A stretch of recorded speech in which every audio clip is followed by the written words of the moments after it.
Wow, wow, wow, aku dapat PR dalam waktu 4 bulan, percaya gak? Percaya. Percaya. Kamu tahu PR itu apa? PR itu permanent residence di Singapura, di mana kalau orang dapat PR di Singapura ada beberapa benefit ya. Nanti kita bahas di belakang-belakangan lah. Jadi tonton sampai akhir gitu ya. Dan jadi pokoknya hari ini aku mau sharing. Mungkin bisa membantu, mungkin tidak. Saya juga nggak tahu ya. Tapi ini pengalaman aku apply PR dan bisa dapat PR dalam waktu hanya 4 bulan. Ini sangat cepat ya menurut aku ya. Soalnya aku dengar-dengar banyak orang, teman-teman aku di kantor yang apply PR di Singapura juga kayak susah banget. Gak tahu aku melakukan sesuatu yang betul atau salah. Aku cuma sekedar sharing. Aku juga beneran gak tahu mereka cara milih orang yang dapat PR atau enggak kayak gimana. Tapi aku jelasin apa hal-hal yang aku lakukan. Mungkin membantu, mungkin tidak. Jadi aku nggak tahu. Tapi kalau membantu, you're welcome. Tolong subscribe. Oke? Kita ada plan untuk mencapai 1000 subscriber sebelum awal tahun depan. Ayo, bisa ya? Koko juga sekarang lagi proses untuk mengejar PR dan sampai sekarang masih belum dapat, masih menunggu Di Australia. di Australia. Nah, Menunggu untuk invitation. bukan aku mau sombong atau apapun. Kalau aku dapat PR dalam 4 bulan itu cuman faktanya ya, aku dapat PR dalam 4 bulan, bukan mau menyombong. Dan ini cuman hanya sekedar sharing kalau mungkin ada suatu hal yang aku lakukan yang betul atau salah. Semoga apapun yang aku sharing di sini bisa bermanfaat. Oke, nama saya Raymond Harrison. Saya perantau pertama di sini di episode ini. Saya telah tinggal di Singapura selama 10 tahun ke belakang. Dan sekarang saya kerja sebagai AI engineer. Oke, aku adalah perantau nomor 2. Nama aku adalah William Harrison. Aku adalah sebuah business development manager di Australia sudah lebih dari 10 tahun. Ayo kita grab kopi kalian masing-masing. Kita hari ini ngobrol santai tentang pengalaman aku mendapatkan PR.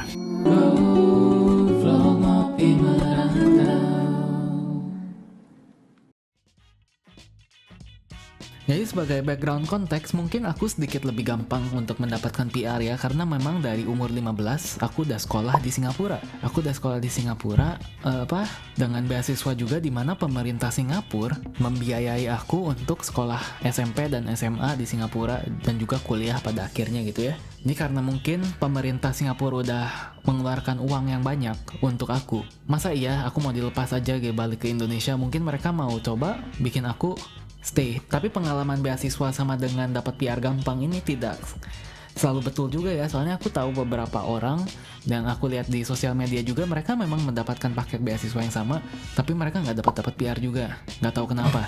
Jadi di sini mungkin aku sekedar cerita apa aja yang aku lakukan untuk apply PR. Jadi singkat cerita, dulu waktu aku beres JC, sebenarnya JC itu SMA, aku beres SMA di Singapura, MUI itu Ministry of Education, kayak pemerintah bagian edukasi di Singapuranya lah gitu. Mereka datang ke anak-anak beasiswa kita ngomong, oh siapa yang mau PR, kita bisa bantu, mungkin semacam begitu. Oh, yang cewek-cewek ngomong aku mau PR gitu. Yang cowok-cowok mikir dulu deh. Kenapa mikir dulu deh? Soalnya cowok-cowok kalau pada beres SMA kita ambil PR, kita harus yang namanya NS, National Service, di mana National Service ini kita harus wajib militer. Bentar. Siapa yang ngomong pengen PR? MUI. Ngomong langsung ke kamu gitu? Ya secara verbal, bukan secara letter ya. Soalnya kalau kalian dapat letter offer PR, kalian dikasih PR on a silver platter gini, kalian mau PR nggak nih? Secara formal aku ada dokumen, tolong apply PR. Dan kalian reject, teto, itu kalian udah susah banget bakal dapat PR di kedepannya katanya. Soalnya banyak dengar cerita orang yang ditawarkan PR dan mereka reject. Mereka kalau mau apply PR lagi jadi susah banget. Soalnya pemerintah udah pernah kasih kesempatan, kalian tolak. Pemerintah kayak, kalian udah nolak waktu dulu aku mau, sekarang kamu yang mau gitu. Jadi prioritasnya dikebelakangkan gitu. Itu sekedar rumor-rumor juga.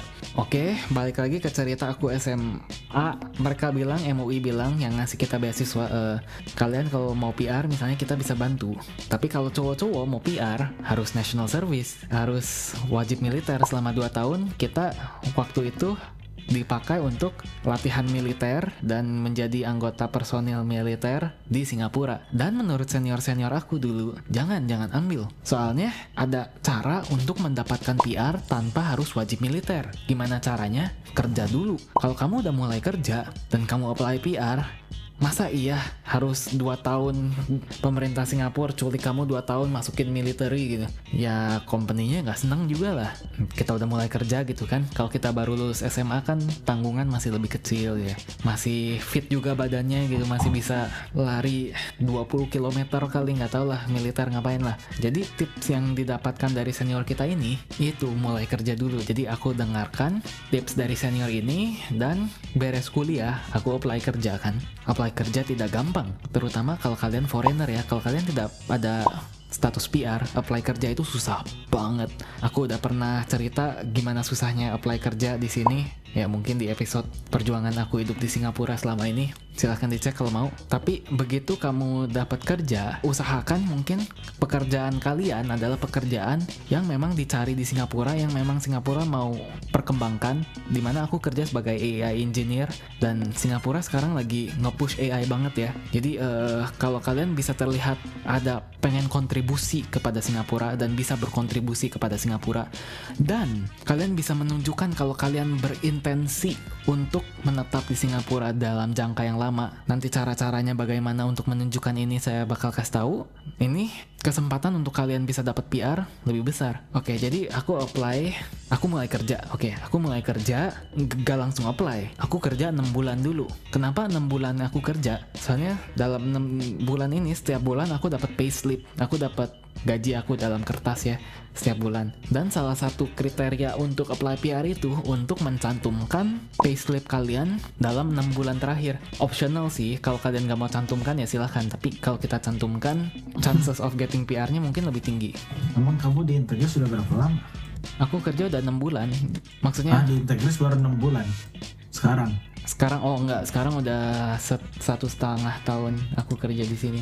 Dan ada banyak dokumen yang kalian harus siapkan sebelum kalian apply PR ya. Dimana including 6 month payslip, akte kelahiran dan akte kelahiran yang ditranslate, certificate of employment kayak nunjukin kalau kalian benar-benar kerja, kartu keluarga kalian, aku juga cantumin kartu keluarga dan kartu keluarga yang ditranslate. Aku kalau nggak salah nyari translator tersumpah di Indonesia, lumayan murah gitu ya. Terus employment pass kalian, fotokopi paspor kalian, pas foto, paspor, transkrip itu apa? Rapot-rapot dari kuliah, dari sekolah. Dan di transkrip ini kalian bisa nunjukin kalau kalian dari dulu banyak ekstrakurikuler gitu ya. Dimana ekstrakurikuler ini menunjukkan kalau kalian banyak berkontribusi. Bukan hanya kalian sekolah, cuman hanya sekedar sekolah, tapi misalnya kalian ikut olimpiade matematika gitu ya. Itu kan kayak, wah orang ini menunjukkan kalau kita ada bisa berkontribusi, bisa ada rencana untuk stay di Singapura secara jangka waktu yang panjang. Kalian juga bakal dimintain KTP dan paspor keluarga kalian, koko, dede, mama, papa, dan lain-lain. Siapkan itu semua. Ditanya juga keluarga kalian kerjaannya apa aja, udah berapa lama, gajinya berapa, dan ditanyakan juga achievement kalian ada apa aja gitu. Dan achievement ini kayaknya juga lumayan penting, bisa menunjukkan kalau kalian bisa berkontribusi kepada Singapura atau enggak. Kalau achievementnya saya pernah kerja di McDonald kan nggak terlalu menarik seperti saya pernah berkontribusi, sekarang saya AI engineer pertama di GSK, di manufacturing plant vaksin aku gitu. Itu yang aku tulis ya. Jadi aku bisa menunjukkan kalau aku bisa berkontribusi kepada manufacturing line vaksin, pabrik vaksin di Singapura dengan cara mengimplementasikan AI. Aku jelasin juga gimana. Aku jelasin juga aku dari dulu beasiswa supaya kesempatannya bisa lebih tinggi gitu ya. Dan ada, kalian harus nyantumin salah satunya sertifikat yang kalian punya. Wah, aku di sini sertifikat apapun aku cantumin gitu. Pernah menang lomba nyanyi juga aku cantumin gitu.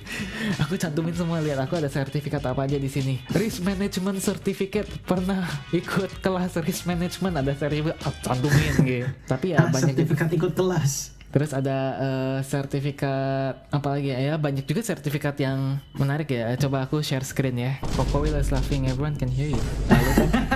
Oke, jadi ini sertifikat yang aku cantumin di PR application aku. Kita lihat ada apa aja. Oh, aku kasih lihat. Aku pernah dapat di JC. Aku ada 5 distinction di A-level, artinya dapat A 5 biji di A-level. Wah, keren kan ya. Nah gitu, certificate of participation apa ini? Workshop oral skills presentation. Aku juga cantumin gitu. Segala juga aku cantumin. Aku dapat surat beasiswa gitu. Aku cantumin juga aku pernah ikut olimpiade matematika, walaupun cuma certificate of credit. gitu ya. Certificate of Accomplishment apa ini?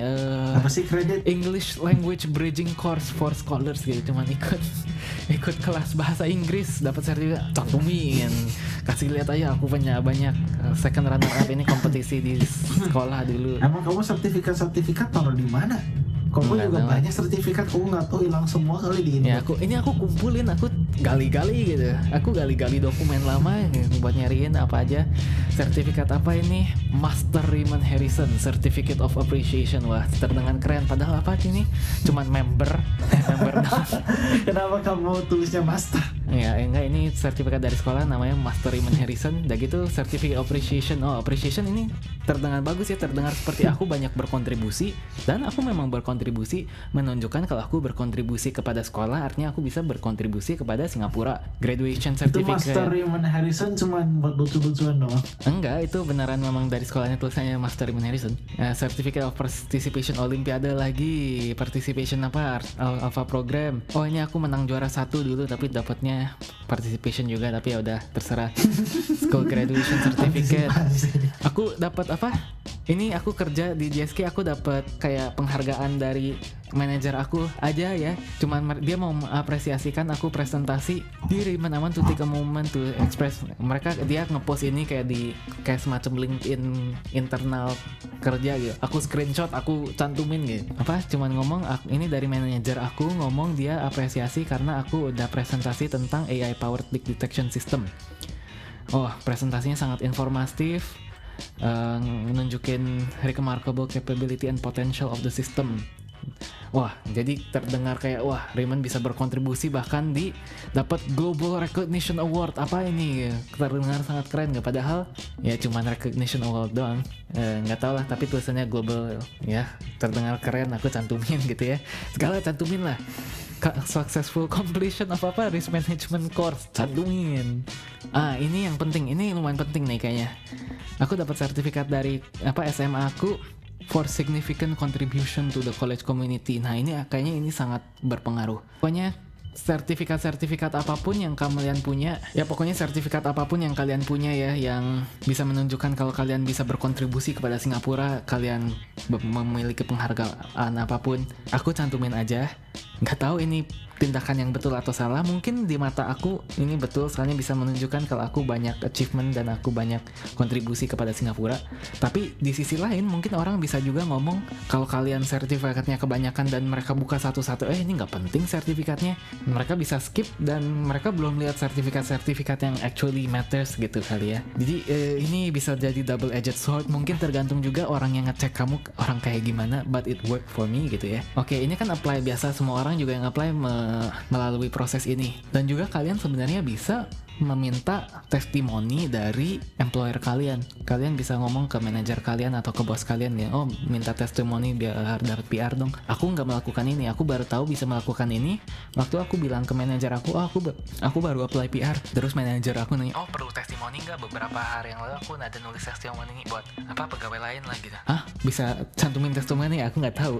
Mungkin yang bagian sertifikat itu sebenarnya harusnya cantumin testimoni lebih berguna ya daripada cantumin participation in English Language Bridging Course. Gak penting banget, tapi ya pokoknya aku cantumin semua pada saat itu. Nah setelah untuk itu apply PR harus kasih referral ngasih rattle of references dari old employers ya, minimum 1 tahun kerja sebaiknya di bidang seperti yang itu sesuai. lah. Mungkin sebaiknya seperti itu, tapi pada saat itu aku nggak tahu juga. Aku sekarang lebih tahu. Jadi kalau kalian punya bos-bos yang baik yang mau ngasih referral, silahkan, itu sangat berguna. Maksudnya referral kayak gimana ya? Bikin surat doang kan? Kalau bikin surat mah bisa lah. Bikin surat bisa. Dan mungkin bilang di surat itu kalau kita sangat bisa berkontribusi kepada company ini. Jadi dengan seperti itu ya, end goalnya apa? End goalnya itu ya kita bisa nunjukin Singapura kalau kita memiliki intensi untuk tinggal secara jangka lama di Singapura. Dan selama kita tinggal jangka lama di Singapura ini, kita bukan hanya tinggal doang dan kerja, kita bisa berkontribusi dan bisa nge-value add kepada ekonomi Singapura gitu. Oke, setelah kita apply, ya semua orang juga kan apply seperti ini. Aku pas itu kebetulan pindah rumah. Ini aku nggak tahu ini berkontribusi kepada aku dapat PR cepat atau enggak, tapi aku pindah rumah. Dan di PR aku, di application PR aku, alamat rumah aku tuh masih alamat rumah yang lama. Jadi aku takutkan ini di bulan keempat gitu ya. Di bulan keempat aku takut gimana kalau mereka kirim aku dapat PR-nya surat fisik, dan surat fisiknya dikirim ke rumah yang lama. Jadi aku ngobrol sama teman-teman satu rumahku, kita apply PR-nya bareng ya di waktu yang bersamaan gitu. Jadi salah satu dari mereka, yaudah aku coba tanya deh. Dia email ke ICA itu Immigration Checkpoint Authority, mereka yang ngurusin orang-orang dapat PR atau enggak dan lain-lain gitu. Dia email, aku baru pindah tempat, gimana nih aku bisa update kalian alamat baru aku dari mana. Gak lama setelah itu, beberapa hari setelah itu, dia dapat email balasan, oh kalian bisa update langsung dari sini gitu ya. Setelah dapat update itu, beberapa jam kemudian dia dapat PR dalam surat PR kan. Iya gak? Hah? Kok bisa gitu? Kok bisa dia langsung dapat PR? Soalnya mungkin hipotesis kita, mungkin karena kita email, jadi orang ini apply PR, yaudah sekalian jawab dia, sekalian aku cek application dia, sekalian kita kerjain secara langsung gitu. Orang Singapura serajin itu ya? Nggak tahu. Nah, udah gitu, aku lihat teman aku kayak gitu, wah, artinya aku harus email juga. Aku sengaja, halo, aku baru pindah rumah, gimana cara update address rumah baru aku? Beberapa hari kemudian dia jawab juga, oh kalian bisa update email, update address kalian dari sini, dan beberapa jam setelah itu, aku dapat PR gitu. Nggak tahu ini resep rahasianya atau nggak tahu ini aku hoki doang, nggak tahu, mungkin ini setelah nonton Ngopi Merantau orang-orang pada email semua. Nggak tahu, tapi jangan salah, kalau kalian kebanyakan email, kalian bisa menjadi nge-annoy mereka. Kalian bisa, ini orang ngapain sih email terus, malah jadi sebel, reject gitu ya. Nah, kamu apply yang Departemen Home Affairs kayak gitunya gimana? Kenapa kamu harus email? Aku mau buat alasan juga pengen apply Departemen Home Affairs email ini. Ya aku email dengan, aku memang intensinya beneran mau update alamat rumah. Kita beneran mau update alamat rumah, tapi nggak tahu. Cuma kan segala-gala nggak elektronik apa? Ya elektronik, tapi ya kita dapat PR, artinya kita dapat kayak nomor KTP baru gitu. Jadi ya mungkin dulu kita namanya SingPass, aplikasi SingPass ini kayak iKTP kita gitu ya, kayak KTP digital di HP kita gitu ya. Dimana kalau kita berubah nomor KTP-nya ya akun KTP-nya jadi akun SingPass-nya jadi akun SingPass baru gitu. Kalau kita update di SingPass yang sekarang apa beneran bakal di-update? Jadi kita nggak tahu gitu. Jadi biar aman kita tanya aja, kebetulan langsung dapet. Tapi aku beneran nggak tahu ya, ini coincidence, ini kebetulan aja, memang sudah waktunya kita dapat dan memang jadi beberapa jam setelah kita email kita dapat, atau memang ini karena setelah kita email mereka langsung kerjain. Soalnya aku ada cerita ini ke beberapa teman kita juga, tapi tidak bekerja seperti kita gitu. Mungkin tergantung orangnya juga, orang yang ngerjainnya siapa gitu. Mungkin orang yang ngerjainnya lagi rajin, atau mungkin yang aku kasih tahu ke temanku, teman kerja aku ada teman kerja juga, dia lagi apply PR, aku kasih tahu ini, tapi dia akhirnya nggak dapat juga. Tapi nggak tahu, mungkin email ini jadi mempercepat, tapi aku kurang tahu juga. Jadi take whatever I say here with a grain of salt. Yang teman-teman kamu nge-email itu teman kerja aku di kantor. Ya dia nge-email, emang dia ganti alamat? Nggak tahu, aku nggak tahu juga akhirnya di email atau enggak. Soalnya dia teman dari kantor, aku jarang ngobrol sama dia juga ya. Terus kamu dapat emailnya dari website email general, info@department of Home Affairs. Aku nggak tahu ya, aku ngikutin template email yang teman aku kirim. Aku ikutin sama persis aja. Soalnya it works for him, it should work for me gitu aku pikirnya. Terus dia dapat emailnya dari mana? Kayaknya dia Google deh, kayak ICA itu Immigration Checkpoint Authority gitu ya, emailnya apa gitu, kontak email asnya. Mereka kan pasti banyak lah, ada info, ada customer service, ada ini, ada itu. Ya cari tahu aja lah di internet, salah satu dari itu kali. Kalau misalnya kamu email customer service kan nggak mungkin bisa itu ya, nggak bisa ngasih PR. Coba aku cek ya, aku cek email aku dulu, aku email kemana kemarin ini bisa membantu atau bisa tidak membantu juga, aku nggak tahu ya. Udah ini video di post, PR kamu dicabut, Rey. Enggak lah. Oh, kita email ke ICA Visit Pass. Tapi ini bukan artinya cara yang aku lakukan ini foolproof ya. Ini bukan artinya, kita juga nggak tahu apa yang terjadi di belakangnya. Soalnya beberapa orang melakukan ini tidak bekerja. Beberapa orang melakukan ini bekerja. Melbourne. Hold on, final allocation. Don't tell me I get invited. Oh, ada satu trik lagi yang aku pakai, lupa. Trik yang aku dengar dari senior juga waktu apply PR ya. Mereka tuh kuota untuk orang Chinese yang berketurunan Chinese lebih besar daripada kuota untuk keturunan Indonesia atau keturunan apa.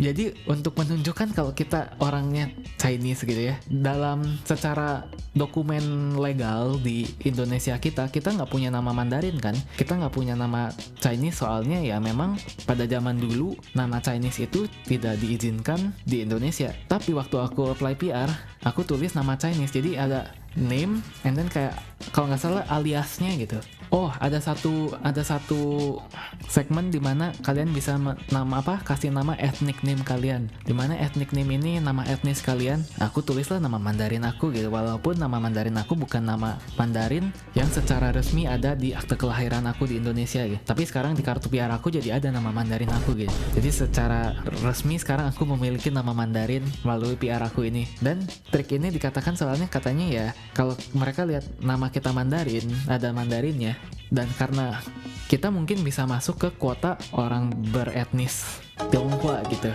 dimana menurut rumor, nggak tahu bener atau salah ya, kuota untuk etnis Tionghoa ini lebih besar daripada kuota untuk etnis-etnis lain. Jadi sekali lagi aku ngomong lagi ya, bukan karena ini tips and tricks yang memang terbukti berhasil, bukan seperti itu, tapi ini hal-hal yang aku pekerjakan. Kalau kalian mau coba melakukan sesuatu yang sama silahkan. Soalnya aku juga nggak tahu ini bisa bekerja karena coincidence, kebetulan aja, atau memang tips and tricks ini beneran berlaku gitu ya. Bikinlah nama Chinese palsu. Nggak palsu, nama Chinese yang aku cantumin bukan nama Chinese palsu, itu nama Chinese yang bukan. Nama Chinese yang diberikan orang kakek kita, tapi bukan secara resmi ada di akte kelahiran Indonesia aja gitu. Dulu guru privat Chinese bikinin nama-nama Chinese kan.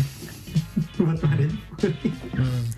Kalau namanya Supratman gitu, Supratman, Supratman, nggak tahu. Suryaman.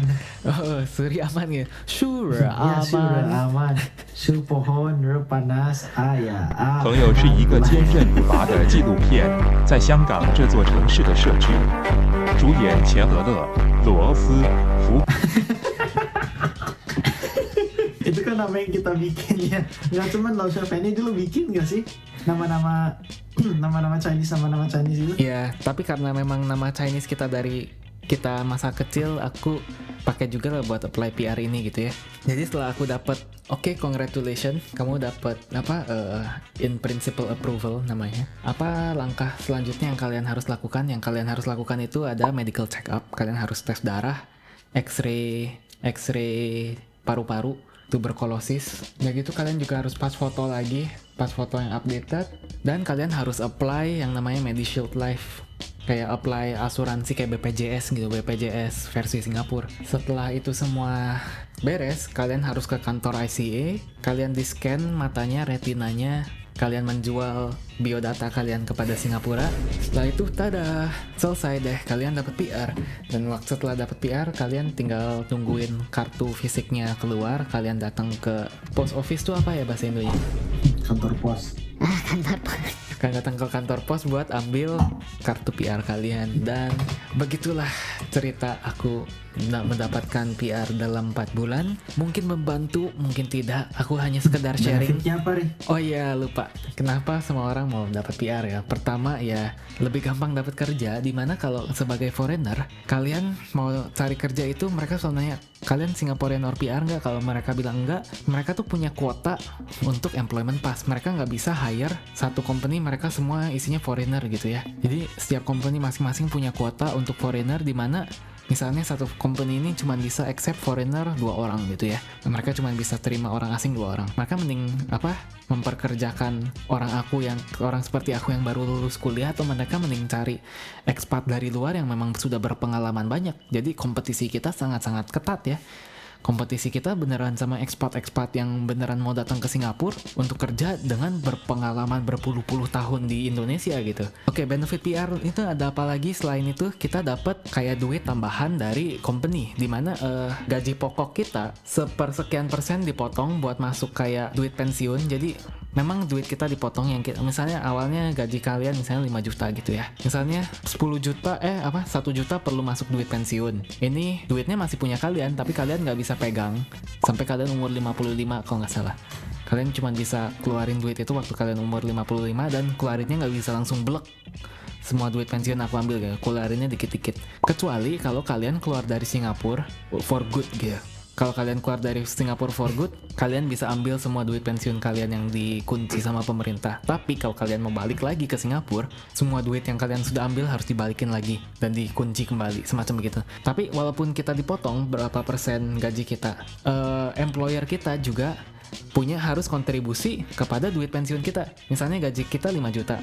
Dipotong 1 juta karena aku harus masukin 1 juta ke duit pensiun. Jadi kita bawa pulang cuma 4 juta tapi kalau misalnya balik lagi ke Singapura maksudnya? Ntar nanti dulu. Tapi employer kita, bos kita juga harus kasih sekitar misalnya kasih 1 juta juga masuk duit pensiun kita. Jadi duit pensiun kita ada 2 juta. 1 bulan ini 2 juta ini yang jempol ini 2 jadi duit pensiun, kita bawa pulang 4 juta. Tapi secara efektif kita dapatnya 6 juta walaupun gaji base kita cuma 5 juta. Ngerti kan? Itu yang kita sebut di Singapura sebagai CPF, Central Provident Fund. Juga kita dapat kayak BPJS dan lain-lain. Jadi kita banyak benefit. Dimana kalau kita mau apply kerja lebih gampang, kita mau apply subsidi, grant, misalnya kita mau bikin perusahaan di Singapura gitu lebih gampang gitu ya.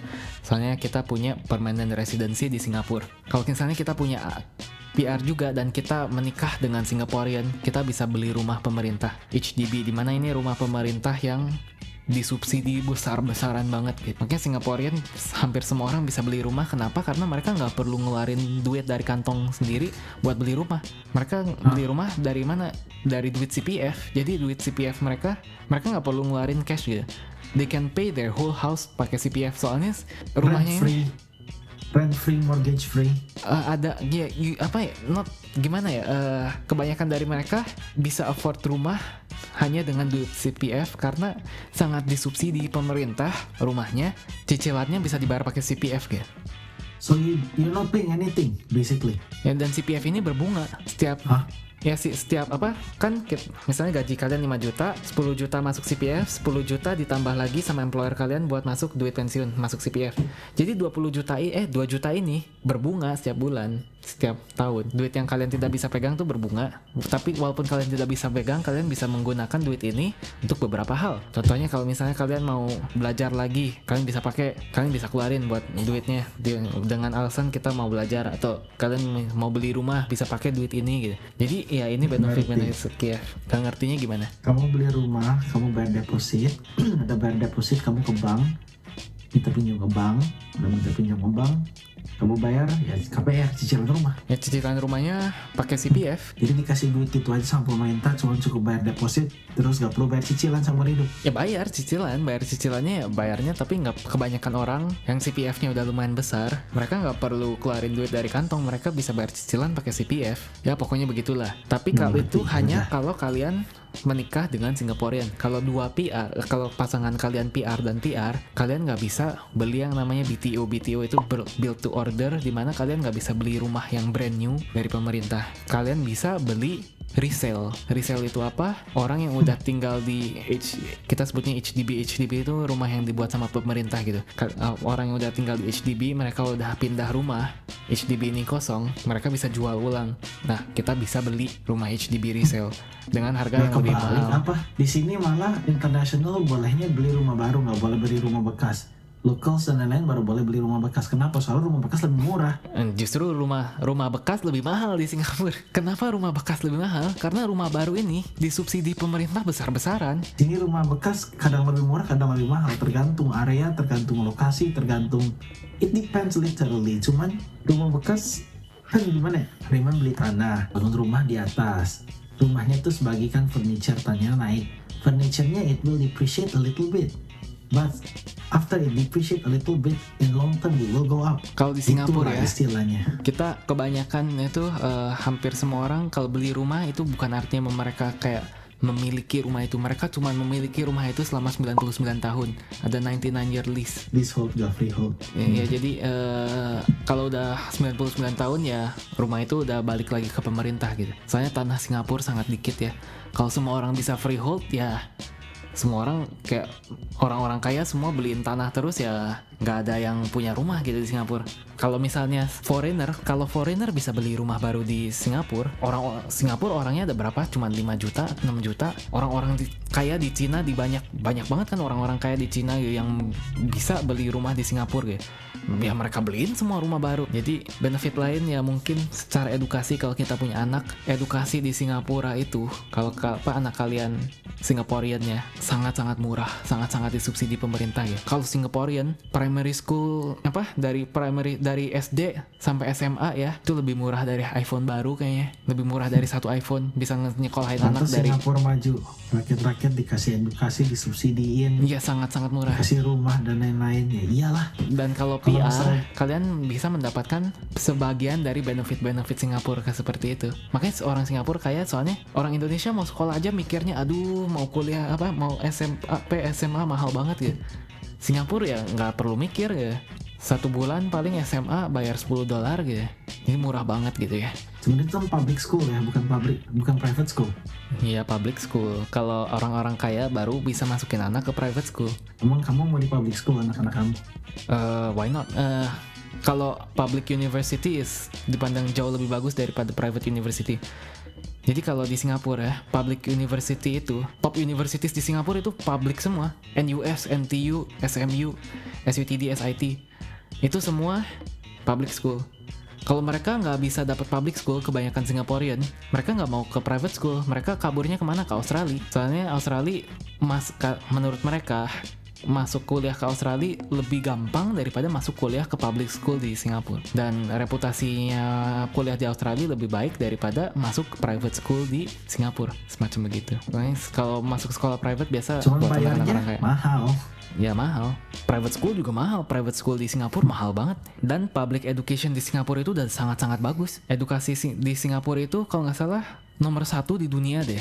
We have our own education system. Misalnya kalau kalian di Indo internasional gitu, misalnya mau ikut kurikulum Cambridge, O-level, A-level, kalian pakai apa? IGCSE kan? Singapura bukan IGCSE. Kita punya versi enggak, IB beda lagi. Kita juga ada IB tapi IB cuma di private school. Kalau kita mau public school, kita juga ikut Cambridge punya itu, tapi bukan IGCSE, kita sebutnya GCE. Dimana GCE ini itu kayak IGCSE versi Singapura yang jauh lebih susah daripada IGCSE. Jadi kadang ada anak IGCSE ambil O-level di Singapura, keluar exam hallnya nangis gitu. Kayak kok beda banget sama yang saya belajar di sekolah. Soalnya O-level dan A-level di Singapura itu O-level dan A-level tersusah di dunia.